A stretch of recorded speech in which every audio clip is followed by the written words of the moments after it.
ডানকুনিতে সুকান্তর মিছিলে বাধা পুলিশের। বাইক মিছিল আটকে দিল পুলিশ। মিছিলের অনুমতি ছিল না দাবি পুলিশের। পুলিশের সঙ্গে বচসা, ধাক্কাধাক্কি বিজেপি কর্মীদের। বিজেপির বাইক মিছিল ঘিরে ধুন্ধুমার, পরে হেঁটে বিজেপি কর্মীদের মিছিলের অনুমতি। পথেই অসুস্থ এক বিজেপি কর্মী, বেশ কয়েকজন বিজেপি কর্মীকে আটক পুলিশের।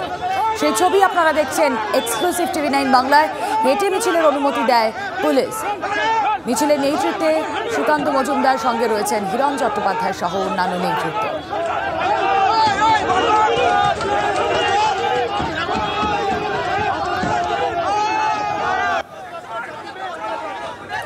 প্রতিবাদে রাস্তায় বসে বিক্ষোভ বিজেপি নেতৃত্বের। যে ছবি আপনাদেরকে আমরা দেখাচ্ছি, ডানকুনিতে সুকান্তর মিছিলে ধুন্ধুমার, পুলিশের সঙ্গে বচসা, হাতাহাতি।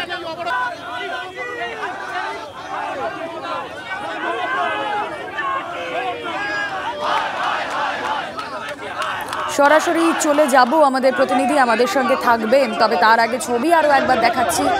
বিজেপি কর্মীদের সঙ্গে পুলিশের বচসা, হাতাহাতি, প্রতিবাদে রাস্তায় বসে বিক্ষোভ বিজেপি নেতৃত্বে।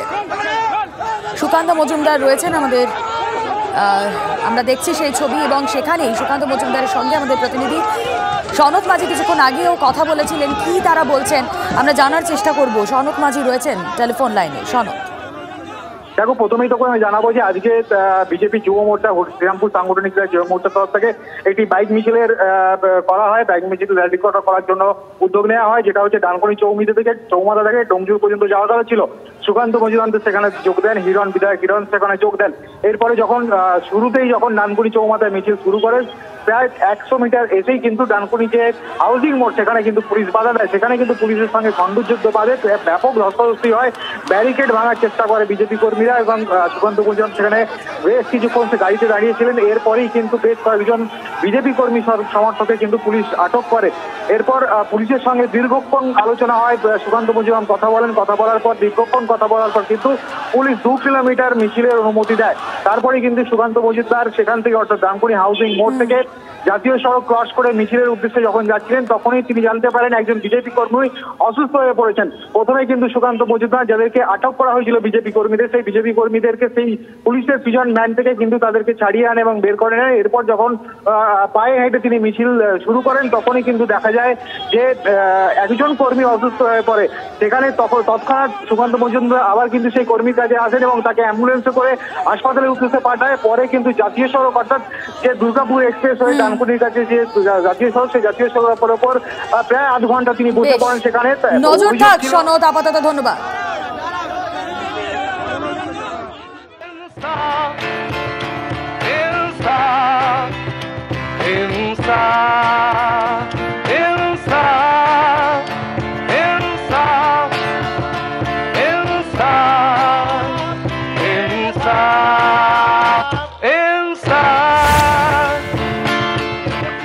मकान का मुद्दा, अन्न, वस्त्र, बासस्थान, शिक्षा, स्वास्थ्य, কর্মসংস্থানের কথাকে রাজনীতির, বাংলার রাজনীতির মূল স্রোতে ফিরিয়ে আনার চেষ্টা করেছে। আমরা স্লোগান দিয়েছি, ছাত্রদেরকে বলেছি আমরা স্বাধীনতা, গণতন্ত্র, সমাজতন্ত্রের পতাকা নিয়ে স্কুল কলেজে শপথ করো, বিভেদ রুখে স্বদেশ গড়ো। যারা ধর্মের নামে, জাতের নামে, ভাষার নামে, অন্নদা শঙ্করের ভাষায় যে ধেড়ে খোকারা ভারত ভেঙে ভাগ করতে চাইছে, আমরা রবি ঠাকুরের মাটি থেকে গোটা দেশের মানুষের কাছে বার্তা দিতে চাই, সচেতন করতে চাই। ধর্মের বেশে মোহ যারে এসে ধরে, অন্ধ সেজন মারে আর শুধু মরে। পদ্ম পাতার তলায় পদ্ম ফুল দেখতে সুন্দর হয়, পদ্ম পাতার তলায় সাপ লুকিয়ে থাকে, ওই ফাঁদে পা দেবেন না। আমরা বাঁচতে চাই, আমরা মরতে চাই না। আমরা বাঁচতে চাই মাথা উঁচু করে। এই গোটা প্রজন্ম বাঁচতে চায়। এই বাঁচার লড়াই দীর্ঘজীবী হবে। আমি আমার কথা দীর্ঘায়িত করব না, পরের বক্তারা আছেন আমাদের নেতারা। আজ থেকে আমরা তারুণ্যের উদ্দীপনা, যৌবনের এই ব্রিগেড, আমরা নতুন ভোরের সূর্যোদয়ের বার্তা নিয়ে আমরা ফিরব পাড়ায় পাড়ায়, মহল্লায়, স্কুলে, কলেজে। আমি শেষ করব সেই মানুষটিকে শতবর্ষে স্মরণ করে। আজ থেকে 75 বছর আগে কাকদ্বীপে অহল্যা মার মরদেহ দেখে যিনি কালজয়ী সেই লাইনগুলো লিখেছিলেন, আজকের ব্রিগেডে থাকলে সলিল চৌধুরী নিশ্চিত বলতেন, কার বাছার জোটেনি দুধ, শুকনো মুখ, এই ব্রিগেড তার। কার ঘরে জ্বলেনি দ্বীপ চির আধার, এই ব্রিগেড তার। খেতে কিষান, কলে মজুর, নওজওয়ান, এই ব্রিগেড তার। এই মিছিল সব হারার, সব পাওয়ার এই মিছিল। হও শামিল, হও শামিল, হও শামিল। নমস্কার।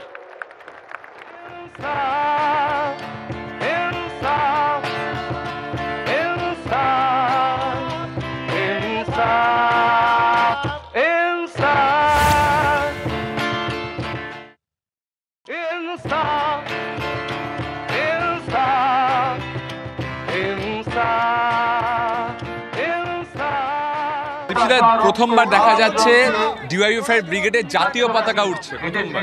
না এর আগে আমরা বহুবার নির্বাচনে করেছি, তার আগে আমরা প্রচুর র্যালি করেছি যেখানে ভারতের পতাকা এবং আমাদের সংগঠনের পতাকা একসাথে উড়েছে। আমাদের ভারতের পতাকার সঙ্গে কোনো অসুবিধা নেই। আরএসএস যারা 50 বছর ধরে নিজেদের কেন্দ্রে কখনো তিরঙ্গা পতাকা উত্তোলন করেনি তাদের অসুবিধা আছে, তাদের কাছ থেকে আমরা সার্টিফিকেট নেব না। এই যে মানুষের উচ্ছ্বাস, এই যে এত মানুষ দেখা যাচ্ছে জনসমাগম, এটা কি ভোট বক্সে প্রতিফলিত হবে? আসলে ভোট বক্সের জন্য তো ইনসাফ যাত্রা নয়, ভোট বক্সের জন্য ব্রিগেডও নয়। আমরা যখন নির্বাচন লড়ি তখন আমরা একটা ব্যবস্থার পরিবর্তনের জন্য লড়াই করি। যদি কালকের দিনে নির্বাচন না থাকে তবুও বামপন্থীরা ব্রিগেড করবে। তৃণমূল কংগ্রেস বলছে এটা তো শূন্যদের ব্রিগেড, এতে কোনো গুরুত্বই নেই। যে বলেছে তাকে তো আমরা ঠিক মানুষ হিসেবে গণ্য করি না। তিনি চোর, ডাকাত, গুন্ডা, তার কথার কোনো উত্তর আমরা দেব না। খালি এইটুকু বলি, কালকে যদি নির্বাচনে লড়ে নেতা মন্ত্রী হয়ে টাকা কামানোর জায়গা না থাকে তাহলে অর্ধেক তৃণমূল তারা ওই সবজি, পটল, আলু এইসব বিক্রি করবে, তারা কেউ রাজনীতিতে থাকবে না। তাদেরই একই বক্তব্য যে এরা ব্রিগেড ভরাতে এসছে কিন্তু সিপিএম এ ভোটটা দেবে না। সেইটা ওনাদের ভাবার বেশি দরকার নেই। ওনারা বরং ভাবুন ওনাদের কোন নেতা কোন মন্ত্রী গিয়ে জেল ভরাবেন।